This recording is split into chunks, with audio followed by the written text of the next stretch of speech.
Hey, welcome back to the channel. Chase Jordan here with a market update. You know, I try to do these every time I hear something from our good friends at Car Edge or all of the publications. I run to give you the recap so you don't have to listen to an hour's worth of information.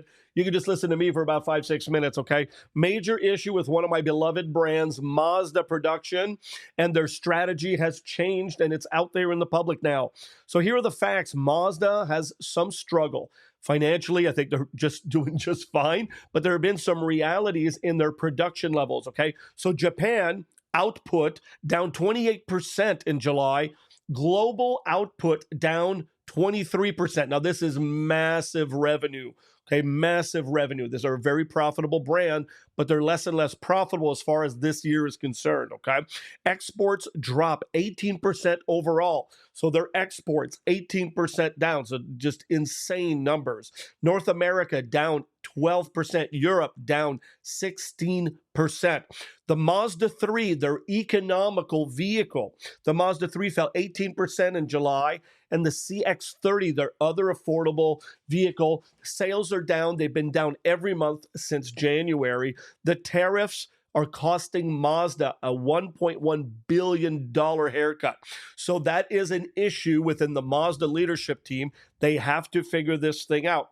So the focus is shifting from the Mazda 3, right, the CX-30 to the CX-50, which we love, the CX-70 and the CX-90, which have higher margins. These are purely business-driven decisions. I wish these brands would say we're going to keep the Mazda 3, even if we lose $1,000 on the car for another year, because they're highly profitable elsewhere, to keep that economical vehicle accessible to our friends in the market that need those types of vehicles to get back and forth, right? These are the commuter vehicles, guys, terrible. Look, we know we have been in trouble when they started giving $10,000 for plug-in EVs, like the CX-90, which is actually a really good-looking car, interior and exterior, and the CX-70 saw similar love from the brand to make it easier to get into a lease. These were lease cash offers, okay? So what in the world does this all mean, Chase? What it means is that affordable compact models like the Mazda 3 and the CX-30 will be harder to find. Period. End of story. Expect more high-priced SUV in the marketplace, like we need more high-priced cars, right? At DealGuard, we deal with all kinds of wonderful clients. Budget conscious, super rich, doesn't matter. People use our service all the time, but the Mazda 3 and the CX-30 is something we've always looked at. So if you're into smaller, more affordable cars, now's the time to hire DealGuard or get your own vehicle on your own, but get into them now. Shop sooner rather than later, guys, because the inventory is going to tighten up. Okay, we don't know if this is going to change. We're going to take a look at it month to month, try to give you the highlights as they go. So vehicle affordability, here's some facts for you, okay? We're almost rounding up this market update. The average car payment right now, based on our friends at Car Edge, is $750 per month. Every loan length, okay, the average loan length, 70.2 months. I remember the days of 36 months on a car. Now we're talking about 70 months just to afford the monthly payment. So what it means for consumers, vehicles will be less affordable than ever before. So there's some tariff issues. The thing with Mazda at the end of the day is they're Mexican products that are built in Mexico are getting fried by tariffs, and they're not profitable or barely profitable and not really worth making anymore, which I would challenge a very, very highly profitable brand like Mazda has been, especially in the recent years, to give back to the consumers a little bit. But I'm a consumer advocate. I'd probably get kicked out of their board in 3 minutes. All right. So, because I'm all about the consumer every time. So buyers are stretching the loan terms and trying to make these monthly payments like we already said. So what's the advice?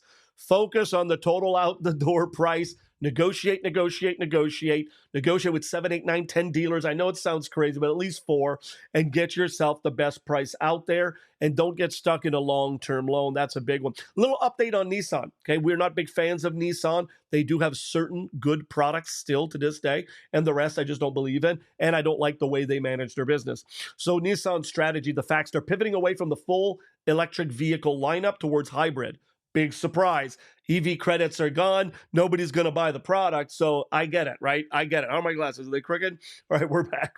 Planning 20 new or refreshed models in 2 to 3 years. That's a lot of work, a lot of engineering, and a lot of bad cars will be produced, I am presuming.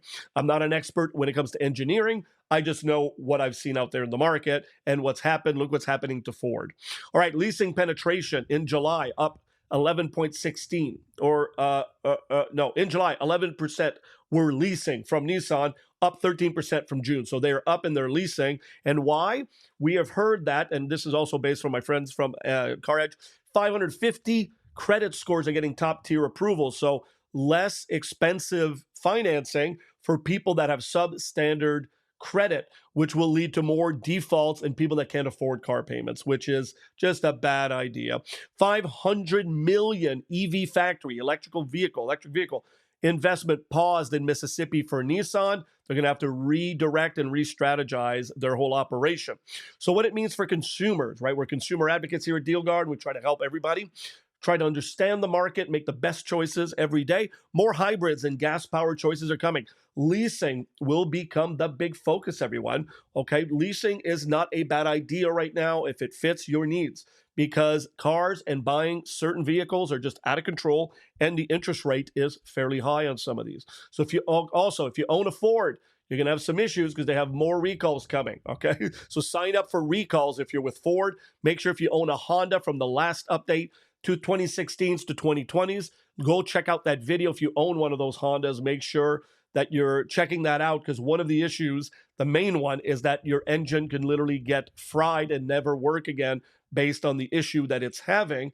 All right, if you own a Ford, just make sure you know what your recalls are and you're running to the dealers. They're busy. We had to return. We have a little Ford product within the family. We have many vehicles, and we had to literally return it to Ford. It took me an hour and a half to get that thing in. It's been there for 2.5 weeks. They are overwhelmed. Ford should be embarrassed with the amount of recalls that's happening there. We are not perfect here at DealGuard, and any company I've ever worked for has never been that perfect, but it's kind of getting ridiculous on the Ford side with the recalls. Very, very important. By the way, Ford has had 109 recalls in 2025, almost one per business day. That is crazy. Another update on the industry, Amazon plus Hertz partnership. Hertz used rentals listed on Amazon Autos.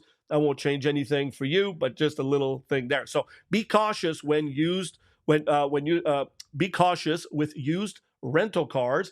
There are a lot of great deals with used rental cars, but check for the recalls. Check for them getting beaten the hell out of by tourists. Okay, it's a major problem. Verify maintenance always and forever, because at the end of the day, some of these rental companies do not maintain their cars. And if you own a Ford, check for alerts. That's a big one. All right, so this was the market update for, it is September 3rd, so September 2nd, 2025. These are the things I like to know and that I like to share in a very short period of time. If you like these, give us a share, give us a follow, and we will keep doing these short videos so you can get a burst of the market, and we love you. And listen, if you're looking for somebody to handle the entire car purchase, your negotiations, your search, get the most amazing car buying experience you've ever had, go to fundnewcar.com. Our team, DealGuard, our professionals will take care of you with our white glove service. Learn more at fundnewcar.com. We'll see you in the next video. We appreciate you being here. Make sure you give us a subscribe. That's all we ask. Give us that subscribe.